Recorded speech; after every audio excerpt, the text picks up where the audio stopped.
Batter up. Rob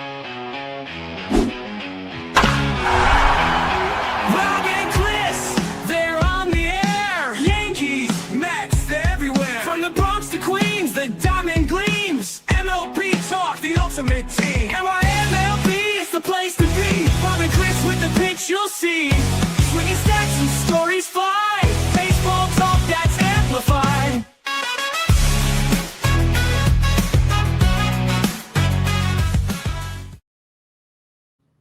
And welcome to a new episode of NYMLB Talk with your hosts, Rob and Chris, as we cover the Mets, Yankees, and all of Major League Baseball.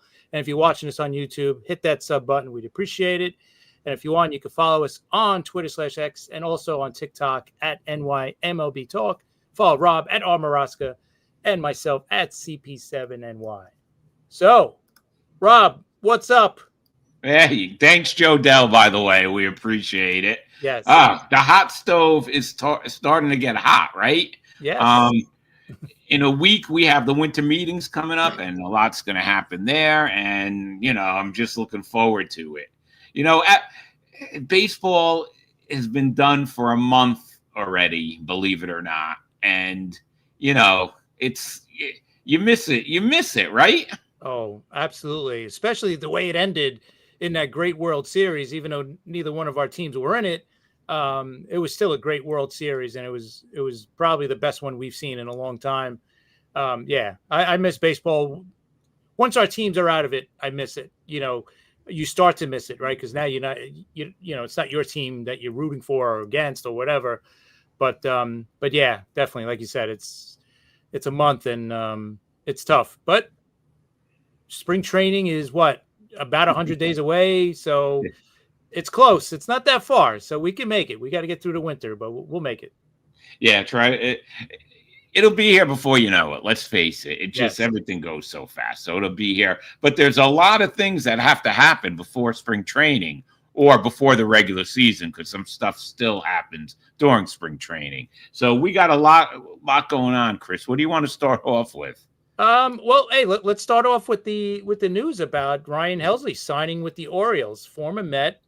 Obviously, I didn't think he was coming back, right? I didn't think you thought he was going to come back either. But Helsley signs a 2-year deal, $28 million with the Orioles, with an opt-out after the first year. What are your thoughts on that signing?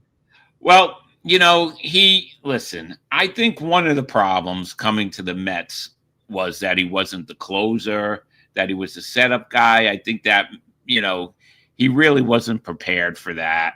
I think that probably got in his head. He's going to be the closer for the Orioles, and that's what he wanted to do. So let's see how, and it could be New York too. Maybe he's one of those guys who can't pitch in New York. Although I was so shocked to see him, and maybe he just said this, that he enjoyed his time in New York. Could you imagine that? Yeah, I don't know how he could have enjoyed it, because how he pitched and how the season ended for the Mets. Yeah, I don't know how much you could enjoy that, but that might have been just, talk, going into free agency. You don't want to burn any bridges, right? You don't want to say, I had a miserable time, I ain't going back there, and knock that shot out. But yeah, I think it was a good move. I mean, obviously Baltimore needs it. They could use another starting pitcher, obviously, to go with their guys like Trevor Rogers. But yeah, this is going to help, because I know Bautista's hurt, so whenever he comes back, and then now you got Helsley. Listen, when they're both healthy, that's a good, 8th, 9th inning combo there for the Orioles. That's really good. So if they could sign one of the starting pitchers, one of the top starting pitchers, that's a really good offseason for them, and then we'll see what they do with their lineup as well. But I think it's a good signing. I just didn't like what we heard. I don't know if you heard it too. Like teams were thinking of putting him into the starting rotation and making him into a starter. That I don't like. Dude, the guy throws 100. Put him in the bullpen. Let him throw 100 for an inning or so, and let him close games or set up, whatever. But yeah, keep him in the bullpen. Yeah, everyone thinks they could get a Clay Holmes deal or something like that, where they become great starters. That, most of the time it doesn't work out that way. Hey, what's up? What's up? We appreciate you on Friday night and tonight. Yes. I mean, and this afternoon. Anyway, I think so. What do I think? I think that it is a good move for the Orioles. I think that the Orioles had to do something because we've been hearing for the past 2 years about the owner having money, but he really didn't spend it. Last offseason was horrible for them. It was horrible, and they needed to do something with this young team. And I think this is a good move. We'll see how he, going back into the bullpen. We will see how it goes. And he has an opt out. So if he has a great year and wants to make some more money, he could opt out. Although we know what's going to happen at the end of next season. We've been talking about it, right, all season. The work stoppage. But right now, I think it's really good to have that opt out for players after this season because of that. So if they see that it's going to go one way, where, I might be out for a while. Yeah. You know what? I'll keep or whatever. Yeah. Either way, it's good to have that option if you pitch really well or not, or, so yeah, actually that's a really good point there too, as well. So, but overall, good signing. Yeah. And Rubenstein is in favor of a salary cap. Of course. Listen, they all want a salary cap deep inside. Even you may not want to hear this, but Steve Cohen would want that as well, right? I don't think any owner wants to spend $350 million on payroll every single year, right? Like the Mets, like Cohen, I think has to now because of all the things that he said. Like he can't go back on it and say, all right, we're going to roll this back to a $200 million payroll. Like he ain't doing that. Like he's kind of stuck into this because he promised, hey, I want to win a World Series within 5 years and all this stuff. So, but I think overall the owners would love to have what the NFL owners have and NHL owners, right? Where they know that everybody's on, an even, pay scale or whatever. So even though it would take away the advantage the Mets have, the Yankees have, the Dodgers have, and the Phillies, there's that top 5-ish teams that have that advantage that could say, okay, we're going to spend another 50 million more than everybody else, or 100 million more or more. And they won't be able to do that if there is a cap. So I think it goes both ways. And thank you, Maria. Good afternoon. And we were gonna bring that up a little later about Cohen and his great news. So we will bring that up in a little while. Yeah. So we both agree that's a good move for the Orioles. I think so. I think that I said it on Friday night, right? I think that American League East is going to be really tough, Chris. The Yankees got to start making some moves. Oh, absolutely. 100%. This is probably going to be the toughest division in baseball with the way it's going right now. I mean, every team is going to be competing for a playoffs, right? Are going to be playoff contenders without a doubt, right? Boston, is going to be better. The Yankees are going to be the Yankees no matter what. Toronto just came off winning, within 2 outs of winning a World Series. So they're going to be good. And then you got to add in Baltimore now. Baltimore's going to be better than what they were last season. Oh, yeah, definitely. Right? And Tampa's back into their dome where that's the way they play. That's where they design their team to play in that dome. So automatically they're going to be a little bit better than they were last year. So it's going to be ridiculous how good this division's going to be. But obviously they all are not going to make the playoffs. It's going to end up 1 or 2, maybe 3 at the most. But man, you're going to have a lot of good teams that aren't going to be in the playoffs if everything goes the way it's supposed to, right? Yeah, it is. And Toronto is serious, right? I think, we're going to see a couple more moves with Toronto before the off season's over. And listen, they got a taste of it. The whole country was behind Toronto. All of Canada was behind Toronto, right? There isn't any more Montreal Expos there, right? So Toronto's it for Canada. And like you said, that World Series was amazing. You have to admit, even though Toronto kicked the Yankees out of the postseason, Chris, that was Oh. some World Series. Oh, absolutely. I agree 110%. That was a great World Series. And then when you think about the viewership, the TV viewership, not only did you have, America, but you had all of North America, right? Because you just said the Toronto was representing the whole country of Canada. So they're all watching it and rooting for the Blue Jays. And then with the Dodgers, they had Ohtani. So now you have that international viewership Yeah. as well, Oh, right? So yeah. MLB couldn't have asked for a better matchup, really, this past World Series. So let's, like we've been saying, let's hope they don't screw this up next off season and have a long work stoppage. Hopefully it's not that long and they don't miss any games. Yeah. Well, we'll see what happens. Now we have to let's get into this Lindor Soto thing that's going on. All right.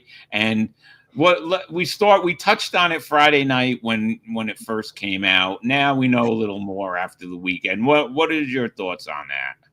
I don't know. I think it's getting blown out of proportion, to be honest. The McNeil thing, I think, is real. You said it yourself. You even seen it yourself, I should say. Yes.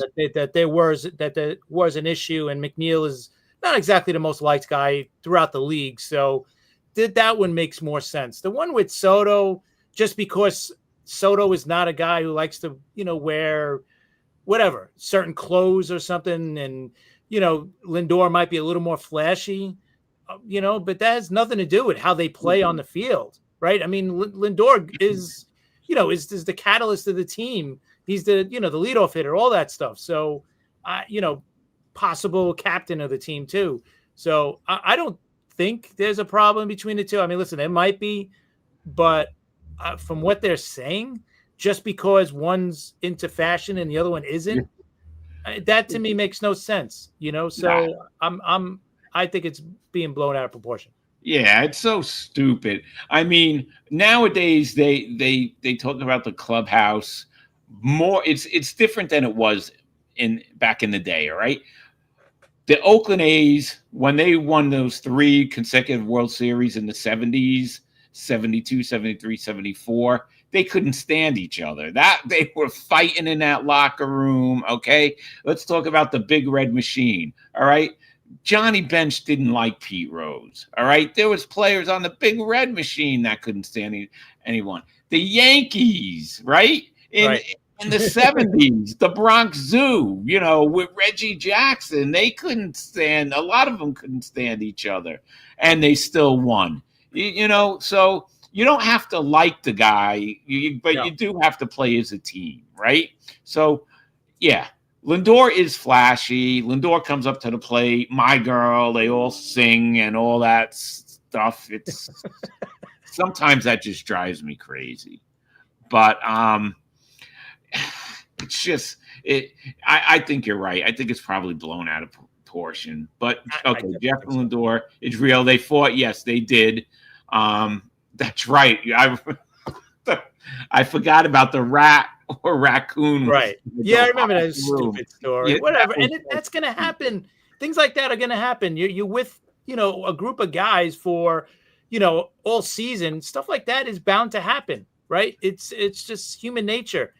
To not like somebody just because they're into fashion or how they dress, I think that's stupid. Because listen, Soto's a guy that plays every single day, right? He's the guy that shows up and plays every day. He's very serious. If you do the same thing, and Lindor basically does the same thing, he's not a guy that takes a lot of games off or anything like that. So I think this is blown out of proportion.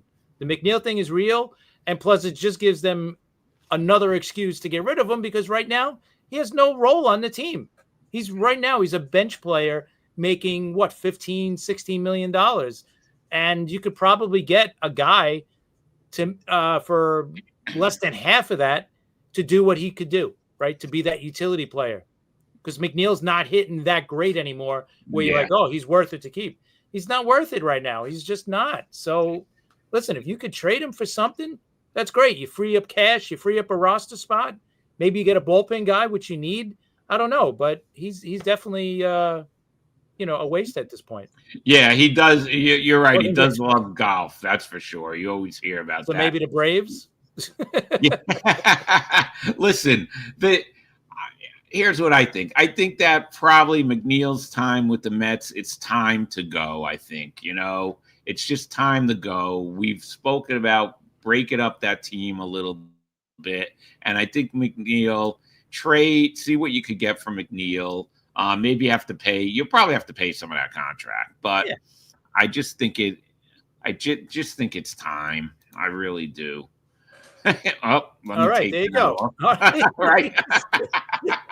There you go. The fans have spoken. We want him off the team. I would think if you have a vote right now, most fans would probably not want McNeil back either because, like I said, he doesn't play second base, right? I mean, he can't play second base now because now you got Simeon out there. He's not going to play third. You probably got Beatty there right now.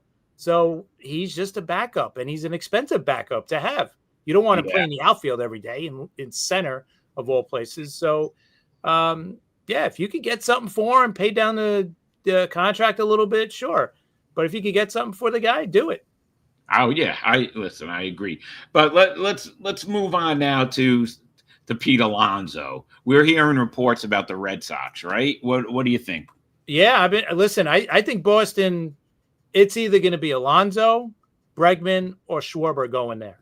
One of those three guys is going to end up in Boston. I'm sure Bregman is probably their number one because they probably need a third baseman more than where they're going to put Alonso, either at first or DH. But I think one of those three guys. Schwarber's been there already. So, and they, and you hear them all the time. They should have never got rid of him in the first place. So I think one of those three guys is going to be in Boston. And I would hope the Mets are going to get the guy that doesn't sign with Boston, right? So if Boston doesn't sign Bregman and signs Alonso, then you know what? They should sign Bregman, right? He would be perfect for third base. I think I've been saying that. He's perfect. You guys need a leadership type of player. He's definitely that. You'll never hear anything about a captaincy again if he's there. So I would think Bregman's probably. I know the Alonso one. There's more of the fan attachment to it, right? Because Alonso's been here since day one, so of his career. But yeah, I think one of those. I think those are the two. Yeah, and then maybe Schwarber ends up back with Philly, or what if Alonso goes to Philly? Can you imagine that? I don't know if Steve Cohen's going to let that. I don't know if Steve Cohen's going to let that. Yeah, I would hate to see that. Okay, I would hate to see that. I don't know about that. But Schwarber could hit. He's a DH now. He does strike out a lot, though. He struck out 197 times last season and the season before that. So that's a lot of strikeouts. But the guy has power. He does everything else. I mean, he's going to hit 40-ish home runs every game. And especially, like I said, you need one of those guys because you need one of those guys to protect Soto in the lineup. A righty would be better. It would be better to have Soto than Alonso going right behind him. And then, you add another lefty bat behind Alonso would be perfect. But, imagine if they signed Alonso and Schwarber. Right, that's a good right. That would be amazing. I don't know if they'll do that. That would be great. Yeah, I don't know if they'll do that, but it's a lot of money. One of those guys has to be a Met. Yes, right. Has to. One of those three guys. Plus, remember, Diaz. To me, the Mets have to sign Diaz. We spoke about this Friday. Diaz is a proven closer in New York, okay? And not just a regular closer. He's a championship. And right now, who is the closer if he doesn't come back and they don't add anybody? Who would be technically the closer? They'll have to go Williams. If they sign him, right? Do they turn one of the three starters and not McLein, of course? Do you turn one of those kids into a closer? I don't know. That's a good question. That's listen. The Mets. It's almost it's a given that they're going to sign a closer or trade for one. But I would think they don't have a closer on the team. I totally agree, and I think Diaz should be a guy that, to me, he's a guy that they should have signed already. Right? It shouldn't even be It shouldn't even get this far. So, are you hearing other teams though with Diaz with other teams? Not really. I think the only other team we heard a little bit was the Dodgers, possibly. Yeah. And But then then they said, no. So I think the Mets would be crazy not to sign him. Just get it done. This way, you know what? If you and don't feel like, I'll take care of him. We'll get together with him later. No, get rid. no. Sign him now. Get him out of the way. This way, you don't have to worry about it, because you know what? The longer he stays out there, the longer it's going to give a team. See, that would be a perfect offseason for the Mets. Yeah, it would be. I mean, who wouldn't love that? I'd love that. But yeah, we have to see what the Japanese players are gonna. When do they have? They have to the end of December, I think. Yeah, right. That's what I thought. Like January 1st or something. Something like that. Yeah. So they got another month to go. I think there's going to be a lot of talk about that in the winter meetings too. Like maybe their representatives are going to fly into Orlando. Of course they are. They're going to go into Orlando. Absolutely. They have to. I think they've said Amai's market is already heating up, so we might see something at the winter meetings on him. Dan, yeah. Listen, Dan, I want the Mets to resign Alonso. I do. Alonso is going to want the most money. I don't think any of these players are giving home team discounts anymore. I think Judge did it, and that's it. I don't know anymore. Things are different. I just want the Mets. I do want the Mets to sign Alonso and Diaz, and then I'd like the Mets to get Bregman. But how much money is this going to cost? It's going to cost a lot of money. So no matter what, it's going to cost a lot of money, regardless. So, and listen, that's the one thing Cohen does have, right? That's the one plus with him. So I don't think there's going to be a problem with signing him. It's just a matter of, I think I look at it this way: Stearns, if it was up to Stearns alone, no, I don't think Alonso would be an option. No, more Bregman, 4-year deal, whatever he gets, 5-year deal, right? Put him at third. Then you got Beatty either as your backup or possibly trade bait, right, for someone else. So it's going to be interesting, though, what direction they go in, because they can sign any one of those three guys that we mentioned. Oh, of course. Plus on top of Diaz. But I think Diaz is so important to come back, because you're kind of rolling the dice a little bit. Even if you'd sign who's available? I think Suarez, the guy that was on the Suarez, right? Yes. He's really good, but you know what? Can he do it in New York? I don't know. Doing it in San Diego and doing it in New York, two totally different things, right? I agree. And we know, listen, we've had Mickey Callaway on here a bunch of times, and we've mentioned this. He said he knows how much Alonso loves playing in New York, right? Yeah. But all they have to do is show him the money.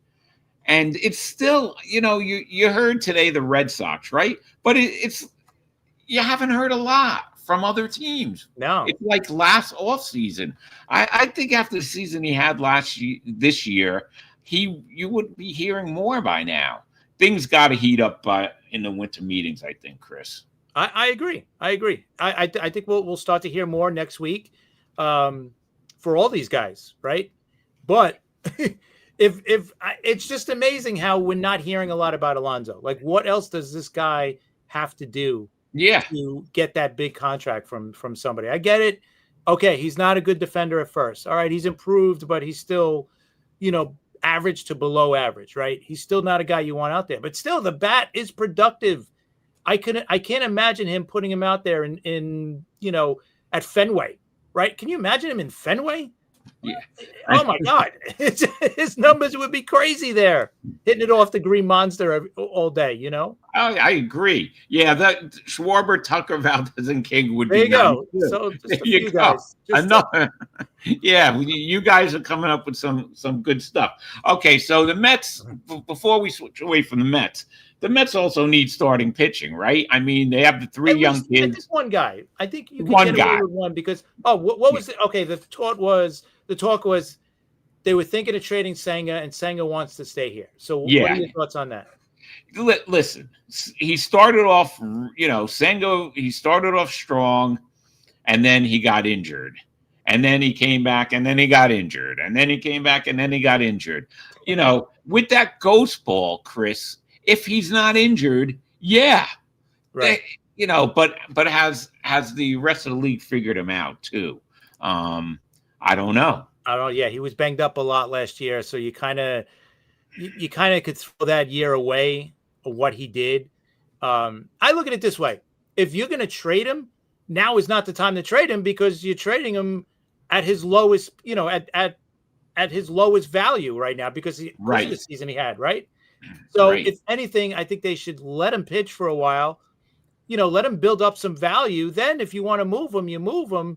But I wouldn't trade him now because I don't know what you're going to get for him. And you still need a starting pitcher, right? Yeah, so I'd rather have him right now. Yeah, and the question does come down to it if they, you know, maybe they do have to trade either Senga or Peterson. Which one do they trade? Peterson, you know, last year he had some greatness with the complete games, and then, you know, didn't look so good. So he's another one. But one quick thing I wanted to ask you, Chris. You've been hearing a lot about the Mets and Framber Valdez, right? Yeah. From Houston. What do you think about that? I love that move for the Mets. If they do sign a starter, I mean, that guy's playoff proven, World Series proven, right? Being on the Astros, he's pitched in some big games. So I would be all over that. And he's pretty durable. I don't think he's been hurt that much. He is a little bit older, but still, I think he's been really good. That to me makes a lot of sense for the Mets. Yeah, and you know what a plus? There's two pluses with him. All right, although he was 13-11, he had a 3.66 ERA, but he limits home runs and he induces ground balls. So with that new infield the Mets have, right? That would be a good thing, you know. So we'll see. That's another possibility. All right. So think about it. In 3 of the last 4 years, he's made 31 starts. Yeah, and Dan says, can he pitch in New York? We don't know, but he's pitched under pressure. Yes. Yeah, I would say yes because he's pitched so well in the playoffs, in the World Series. Like he's pitched a lot. Being in, you know, he's made 16 starts in the playoffs and the World Series. Okay. In 2022, I think he was the MVP of the playoffs. Oh no, he wasn't the MVP, but in 2022, when they won the World Series, he was 3-0 in 4 games that he pitched in the playoffs and the World Series. Yeah, he was great that year. And so that's another possibility. Plus now they're saying a Skubal trade is unlikely. Probably, I don't know. I think Detroit doesn't want to do it, you know, because of the I just think because they know that they know the fans are just going to rip them for doing it. Yeah. You know, because he's a very wealthy owner, the Tiger owner, right? But you know, so that's going to be thrown in their face. Oh, just sign him, But if you're going to trade him, I think we've talked about this already. If you're going to trade Skubal, now is the time to trade, right? I agree. Back-to-back Cy Youngs, two great seasons, in a row. You're going to get top value for the guy. If you're going into the season, what if he has a bad year? What if he gets injured? All that stuff. To me, you're taking too much of a chance. So for me, I would trade him now. Yeah, I would, and the Mets have the pieces to trade for him. But you know, I could see Detroit. The fans will go crazy in Detroit, and you know they don't want to piss off the fans. So let's see what this says. Tiger ownership is worth $6.9 billion. Yeah, he owns the Red Wings. Yeah, I think he's pretty good. He's got a few bucks. Yeah, He he's should be able to sign him. Yeah, he's up there. He should be able to sign him. All right, so let's go to the Yankees quick. You got any Yankee news, Chris, you want to talk about? Yeah, I mean they did bring up I think it was who's the Reds GM? The former Reds GM, Jim Yeah. I can't think of his name, but anyway, on one of the radio networks, he brought up that the Yankees and the Marlins have been talking about Sandy Alcantara, and he's saying that there's a really good chance that that could happen, right? And to me, it makes a lot of sense. The Yankees do need starting pitching, right? I know we got guys coming back, right? Yeah, Cole is coming back, and Rodon is coming back, but they're both coming back from surgeries. So you don't know how these guys are going to be when they do return, right? There's no guarantee. Yeah, we could hope and we could assume that Cole's going to be Garrett Cole when he returns. We could assume that Rodon's going to be fine when he returns, but we just don't know. So there's question marks there. Then you have question marks with the rookie, the young kid, Schlittler and Will Warren. Both of them pitched, more innings than they've ever pitched in their career in one season, right? So you add those two guys. Max Fried pitched the most. He started the most games he's ever started in a regular season, right? So you add that. So there's a lot of question marks. How are these guys going to respond to having those seasons? Are they going to just be fine, with no injuries again, and they're going to be okay? I don't know. So I think it's paramount that I think for me with the Yankees, a starting pitcher is definitely their biggest need. So to get Sandy Alcantara, yeah, he was bad in the first half of the season, but he was coming back from surgery. I think he had shoulder surgery, but so it took him at least half the season to really get back to what he used to be. And the second half of the season, if you look at his numbers, was much better. So I would be totally fine, but they are going to have to give up, it's either going to be Spencer Jones or probably Jason Dominguez. One of those guys is going to be moved. So I know Yankee fans, may not want to see those guys get traded, but I could definitely see that. Oh, he had Tommy John. So there you go. Yeah. So it took him about half the season to get back to his old self. So is that gonna be how Cole's gonna take? Is he gonna take half the season to get back to his old self? Might. Yeah. Right. It depends.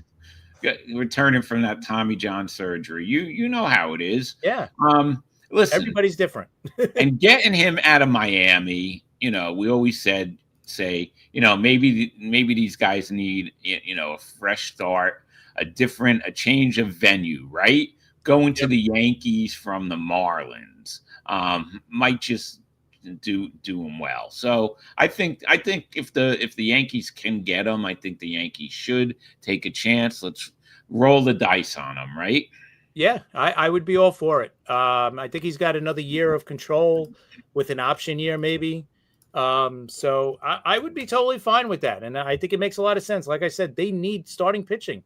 I know, people are like, oh, they got, all these guys coming back and they'll be fine in a month. We don't know how these guys are going to be when they return. Like, we just don't know how Cole's going to be after Tommy John. We don't know how Rodon, and they say Rodon's injury, getting the bone spurs removed, that's usually, a warning sign for Tommy John down the road. So that's something else to think about with that guy, right? So I think to get a guy a little younger in here, I mean, Sandy he's 30 years old, so he'll be 31 next September. All right. But right now he's signed for this year and next. He signed for this year with a club option for 2027 at 2020 at 21 million. So if he pitches well, 21 million is a steal for that guy. I agree with you. And pretty soon on an upcoming show, we're going to have a sports medicine doctor. I already talked to him. We just have to book that. That'll probably be in a couple of weeks, which I really want to get someone on so we could talk about these injuries, somebody who knows about these injuries. Definitely. And could explain it better than us. So I'm looking forward to that. In fact, Ed Lynch said he would love to come on that show. That would be great, because he's obviously had some experience with these injuries, so he could talk firsthand on them as well. Yeah. So that should be. I think that's going to be a great show. All right, now moving on, Chris. You have the other night I started something where I named some Yankee players that you forget played for the Yankees. All right, so we went through those. Do you have some Met players for me? Yeah. All right. I'll start with the easy one. Gary Sheffield, even though it was the last year of his contract, last year of his career, but he played a little bit. Yeah, he hit his 500th home run as a Met. So he was with the Mets for that 1 year and hit his 500th home run as a New York Met. So that's an easy one. What about Bobby Abreu? For how many games did he play though? 78 games. 78. People just forget about that. Yeah. You know, I didn't forget about it because I was looking up a few things. But yeah, he played 78 games for the Mets. So that's another one where, that's kind of shocking. You don't remember that. All right, here's a good one. I know the 2007 season is one that you want to forget. Yeah. But do you remember Jeff Conine being on that team? Yes, I do. I do remember Jeff Conine being on that team. He hit all right for the Mets, from what I remember, didn't he?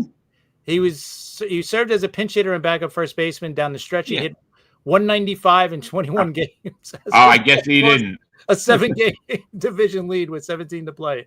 Yeah, no, they blew that. We know against the Marlins, but Yeah. I don't know. I thought he hit a little better. I guess not. But yeah, that year it was bad. Here's the one that I totally did not remember. I'm looking at it. I don't remember. In 2008, Trot Nixon. Trot Nixon, yes, I remember that, and that was another year that we want to forget.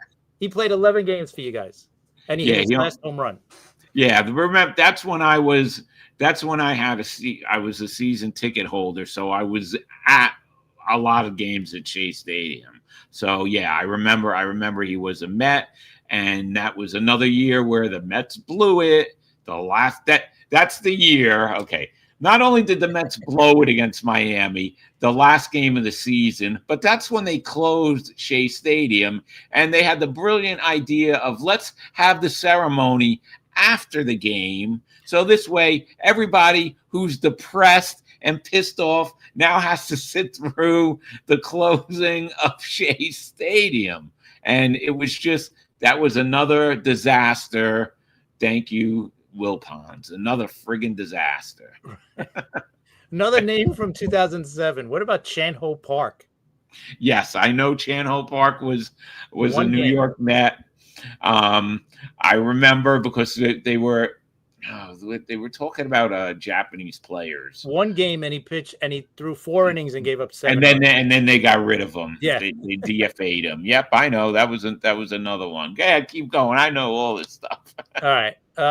What about Jose Valverde? Yeah. How many games did he play for the Mets? Let me see. He won a job at the back end of the bullpen. He even closed out a pair of victories before things went south. With Valverde, 5.66 ERA on May 26th, the Mets released him. Yeah. And he never pitched again. Yeah, and you can't blame him. That was it. And yeah, I don't know if Chris is going to bring up George Foster, but George Foster actually. No, I remember. That was a big signing for you guys. It was a big signing. So that's not everybody knows, and everybody knows what happened in '86 with George Foster. And that actually brought Lee Mazzilli back to the team. And Lee Mazzilli got to win a World Series with the Mets because the Mets got rid of George Foster. Another guy, this is 2013. He's remembered more for something else, but Rich Ankiel. Yeah, he switched positions when he was with the Cardinals. In fact, when the Cardinals played the Mets in the 2000 in the National League Championship Series, he was having all sorts of problems. I was there for every game then. So yeah, I remember that. And it started off pretty bad because it says the most memorable night of Ankiel's 20-game tenure occurred on the day he arrived because his equipment bag did not make it to Busch Stadium in time. Ankiel borrowed pitcher John Neese's glove, then dropped a 7th-inning liner that led to a tie-breaking run. 5 years later, his career was finished. Get traded to the Mets, career over. Right. You can say that about a lot of these guys. Yeah. Just a couple other guys they mentioned in this article. Frank Catalanato, Long Island native. Yeah, Long Island native. He didn't play that many games for the Mets. Just 25 games. Yeah. And lastly, a guy from the Red Sox again, Brian Dahlbeck. Yeah, Brian Dahlbeck. He wasn't on the Mets that long. Just 15 games. Yeah. That was a good list, Chris. Yeah.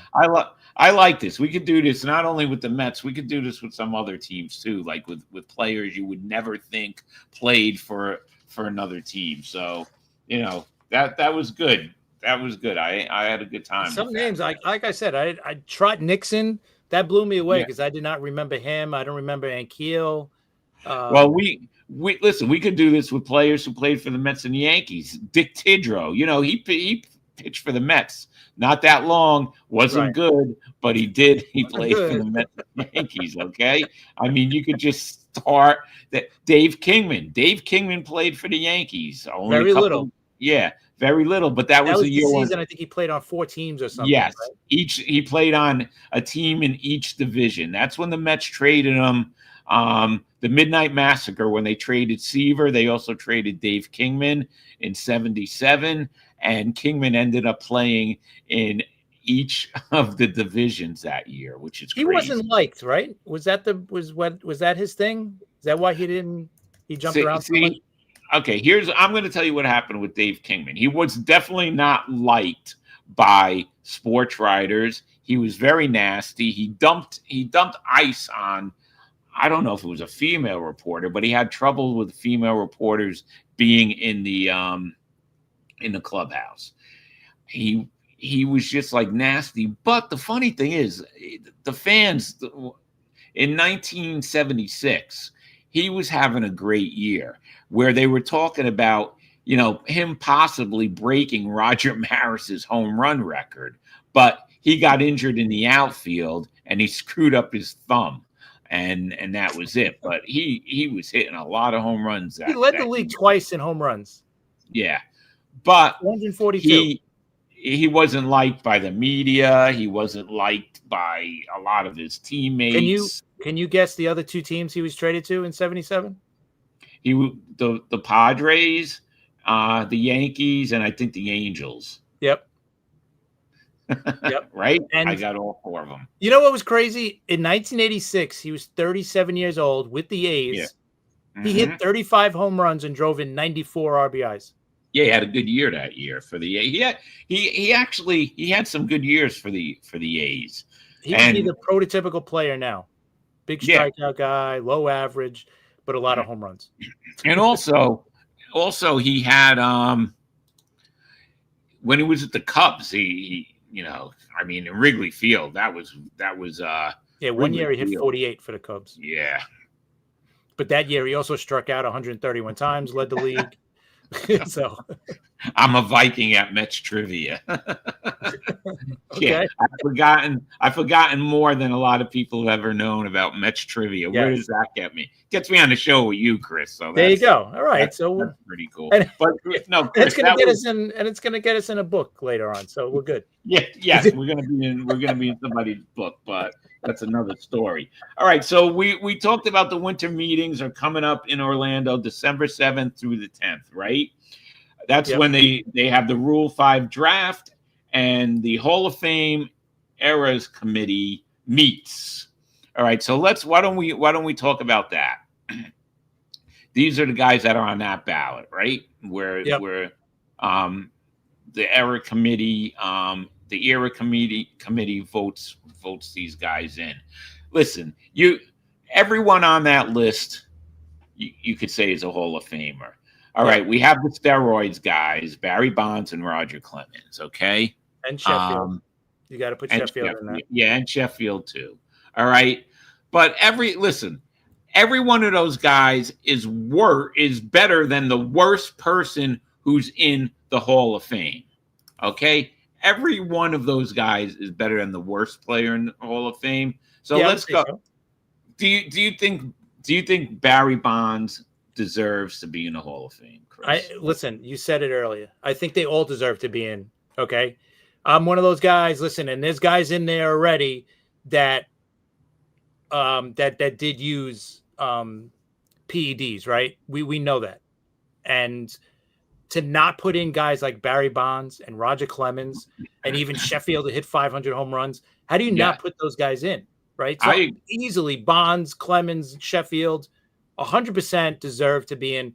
But I think for this, I don't think they're getting voted in, right? Just because of the PED connection. I Yeah, don't think these guys are ready to. I put them agree in, with right? you. So I think we could scratch those 3 guys off. Let's start with Delgado. You think he's got a shot? Listen, I liked when he was on the Toronto Blue Jays, he was great, right? He was also great as a Met. I mean, he was on that 2006 Met team. He also was on the teams that collapsed, but he was also excellent on the Mets. You know what? I think Delgado belongs in. I'm going to tell you. I think, and my cousin Sally says Jeff Kent. Yeah, Jeff Kent should be in. I think Absolutely. everyone on this list should all go in or should be a Hall of Famer. Like you said, Sheffield, 500 home runs. Think about that. 500 home run. Okay. Murphy, 2-time MVP. Two-time and consecutive. Okay. Right. He consecutive. So definitely Jeff Kent hit the most home runs as a second baseman. Yes, and the media, listen, the media hated Jeff Kent, right? And Jeff Kent, when he was on the Mets, he wasn't the greatest guy. All right. New York media hated him. He didn't like playing in New York. He didn't like playing for the Mets. So, but you can't go, I hate that when they say the baseball writers don't like a player, so he's not in the Hall of Fame, right? There's always some idiot like Ichiro. We always say it. One guy didn't vote for him. I mean, that's so stupid. Yeah, it's not right. It shouldn't be a personality thing. As long as the guy didn't do anything off the. I could see that if they bring in the character cause on some of these guys, but not with Ichiro. Ichiro is, was great on and off the field. Yeah, I agree. Bell should but Albert Bell's not on this list this year. He may be on another year. Yeah, his next size is triple D. Yeah, Gary Sheffield, definitely. I mean, what a hitter. And Fernando, listen, he really changed baseball when he pitched. He in Los Angeles, it was an event for him to pitch in Los Angeles. So he's another one. All these guys, we agree they deserve to be in. Although, Bonds, Clemens, and Sheffield, you have the steroid issue going on. But who do you think gets voted in, if anybody? Because obviously that could happen too. Okay, well, this is what I want to talk about. My guess is, I think Mattingly gets in. Yeah, I hope he does. I'm with you. All right. I think. Listen, but and he's on a different committee. All right. He's with the other committee. Keith Hernandez is going to be, because he's older and he played before Mattingly. But if Don Mattingly goes in the Hall of Fame, Keith Hernandez should be in the Hall of Fame. Their stats are so close, right? Yeah. Hernandez played 17 seasons. Mattingly played 14 seasons. Hernandez hit 296. Mattingly hit 307. Mattingly has home runs over Hernandez with 222. Hernandez has 162. But their RBIs are similar, right? 1,099 for Mattingly, 1,071 for Hernandez. And the hits, Hernandez had 2,182 and Mattingly had 2,153. Okay, the Gold Gloves. Mattingly had 9 Gold Gloves.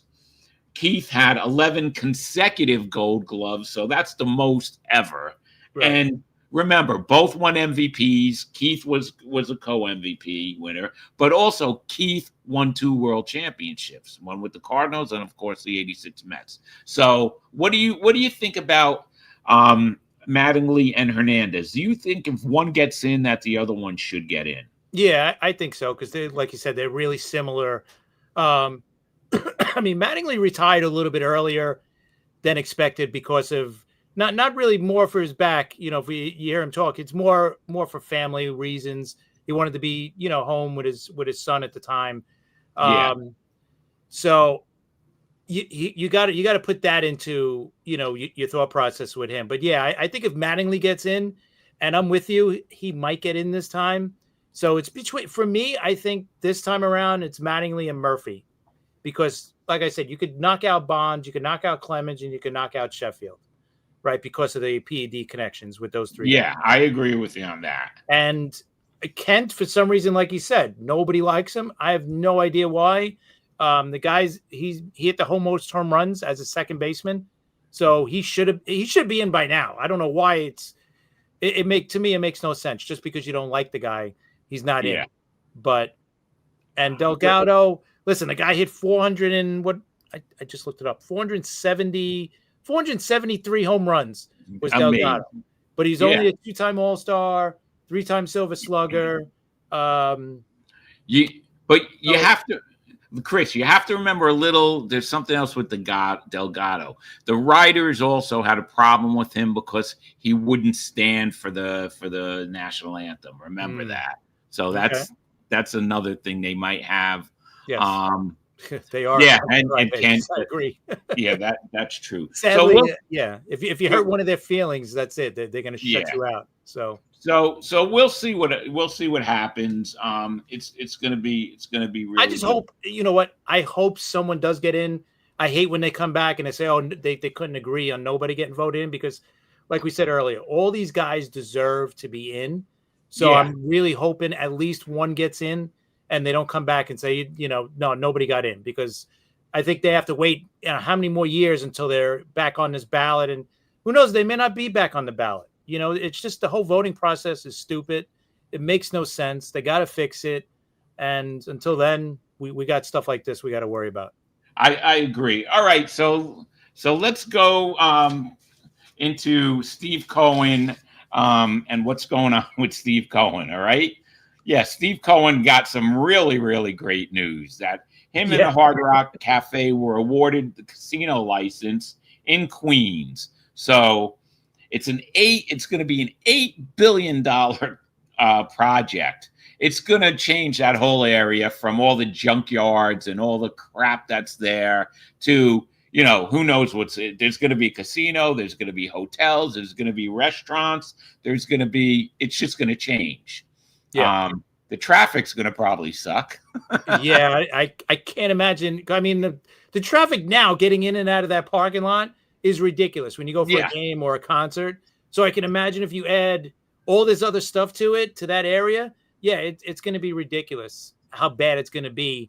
But yeah, I could imagine the financial windfall that Mr. Cohen's going to have from all this is going to be pretty good. So. Because you got the hotel there, now you're gonna have a casino and all that, and you also got the stadium? Another stadium is being built, right? The one for NYC is going to be for the soccer club. So for the soccer club. You're gonna have a casino, you're gonna have a hotel, and you're gonna have a stadium, a new soccer stadium in that area. So imagine all of that, and trying to get in and out of there for a game or whatever, or a show, concert, all that stuff. So I think people that have to live there, around there, they cannot be happy. They're probably the most miserable people right now. And if I lived there, I would not be happy about this. But it's better than having, like you said, the junkyard. Yeah, the whole junkyard thing there. That's been there. The chop shops. That's what it is. Yeah, listen, and this is what's crazy. They're shooting for a June 2030 opening for all of this stuff. That's just crazy. That's crazy. I mean, that's right around the corner, 4 years, right? 4 years away. Now my question is, you have all this stuff going on. You want to have a great New York Mets baseball team because you want people to leave that stadium happy so that they go over to your casino and they're happy and let's play. This is going to play into everything. Like, now that he's got, listen, he didn't need all this extra money, trust me, but now he's got even more money to throw at the Mets if he can, right? Because next year, as we know, if there is a cap, all that extra money is not going to mean anything. It's going to go back in his pocket, obviously, but it's not going to mean anything for the team because you can only spend so much with a cap, right? Yeah, that's true. If a cap is included. So we'll see. That's another year and that we have to worry about that. But listen, this is only going to be better for the team, because if he can't make the team better, you know what? He'll add to the stadium in some way, right? Or he'll Right. make the locker rooms better, or stuff like that. Whatever. He'll improve the team in some way, without a doubt. You could tell I the way he's doing it now. So I think it's only a definitely. good thing. Definitely. Okay, I wanted to bring up something else. Jabba Chamberlain, right? He's been in the news. In fact, we almost had Jabba on the show that one night. Remember? Yeah, I hope You- we could get him on. I think we got to reach out to him again, and maybe he'll come on this time. Yeah, he was all set to come on, but he had plans with his son, and then I guess he didn't get back in time for a Friday night show. But anyway, so what's going on with Jabba and Kevin Youkilis? Well, basically, he said on another show, another podcast, that if there was anybody that, the person asked him, the host asked him, was there any player that he never got along with? And he said the one guy I never got along with was Youkilis, because he was on Boston, so there was always issues there, obviously. And then when he got traded to the Yankees, or when he signed with the Yankees, Jabba reached out to him, and he never wrote back, or he never texted him back, whatever it was. He never called him back. So, and then when he came into camp, he was, trying to be all buddy with him. And I guess he didn't like that so much, but he was like, listen, when he's on the team, that's one thing, but off the field, yeah, he basically said whatever he'd said about him. So, listen, like we could go back to the whole thing with Lindor and Soto. Like, Right. It's being blown way out of proportion. Like, nobody knew about Youkilis and Jabba years At ago, all. right? Nobody knew Right. about that because nobody cared. Like, it is what it is. Oh, they're not friends? Okay. Jeter and A-Rod famously were not, friends when they were on the team. Earlier, before that big article came out, the interview with A-Rod and whatever. But when they played, they played. That's it. It is what it is. Your teammates, when you put the uniform on, that's what you're playing for. You don't care if the guy next to you is your best buddy, he's your teammate now. So that's why I don't think it's a big deal. And that's why I don't think it's a big deal with Soto and Lindor, just because he dresses flashy, we said before. I know. And a lot of that's fan driven too, and back and forth on X. You Met fans and Yankee fans Met fans are saying, "Oh, can't you Yankee fans let go already about Soto?" I know, just let it go. He's gone, and you know what? He's happy. He's happy with the contract he signed. He signed the largest contract in baseball history, in sports history. He's happy with that contract. Trust me, he's happy playing for the Mets. He does not care. He's good. So it does not matter. Like, I don't care. Like, we've talked about it so many times. Like, he went for the good deal, the better deal for himself. Good. Go for it. He's happy. We've moved on. Most of us moved on. Some fans have not moved on. So I think it's time. He's not coming back. He's not getting traded. The Mets are not trading him back here. So it's the end of that's it. He's a Met.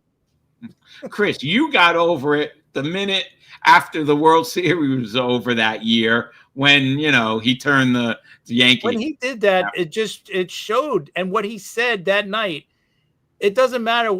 Yeah, it was great. It was, I love the time with the Yankees. But you know what? He put the hat back.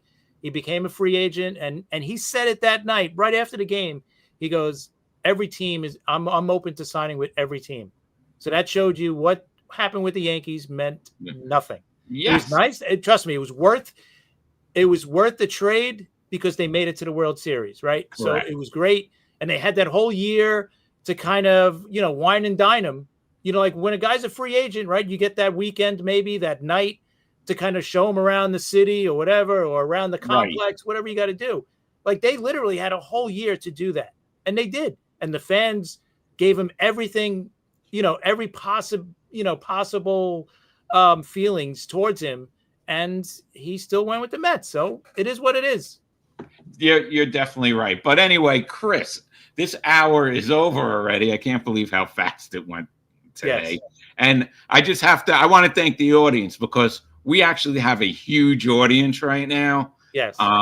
Huge for a Monday afternoon. It's like insane, really, if they could see the numbers. Yeah. Hey, we appreciate it too. We definitely appreciate it. It's crazy. The numbers are crazy for today. But we'll be back Friday night at 9 p.m. Check us out because we may have a guest. We might have. Yeah, that's what might happen. I could see that happening. Oh, yeah. That's very possible. But listen, all the people that have joined us, and if you like our show, if you like what we're talking about, listen, hit that sub button on YouTube, and you could come back. You know, we usually do Mondays at 3 and Friday nights at 9, or during the season we'll do 10 o'clock. You know, because usually the games are over. But if you like what you're hearing and you want to be a part of the show, just hit that sub button, and we'd love to see you in the comments and watching.